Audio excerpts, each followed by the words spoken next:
Making latte. The latte button on the control panel enables this drink to be prepared automatically. Proceed as follows. Remove the lid.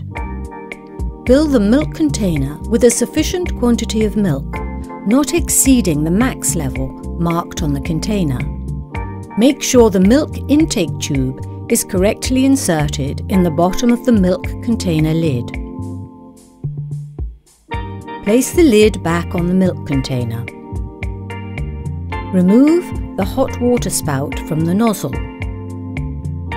Attach the container to the nozzle and push it as far as it will go.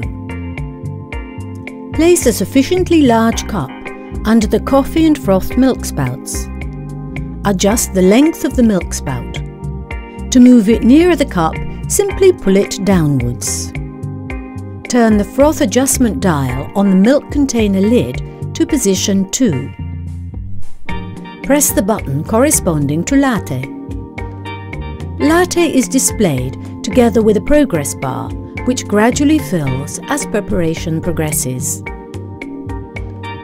After a few seconds, frothed milk is delivered from the milk spout into the cup below.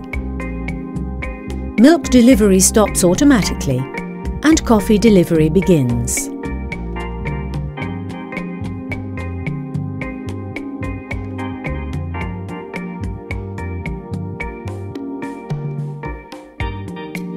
Cleaning the milk frother with the Clean button.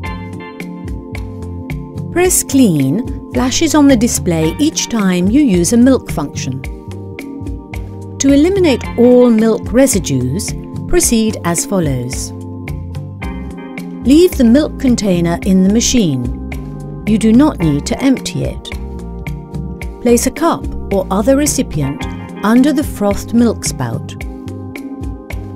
Press the Clean button and keep pressing until the progress bar, which appears on the display together with the message "Cleaning underway," is complete. If you are making a number of milk-based drinks one after the other, you do not need to clean by pressing the Clean button each time you make a cappuccino. Just press it once after making the last cup. The appliance continues functioning even if the Clean button is not pressed.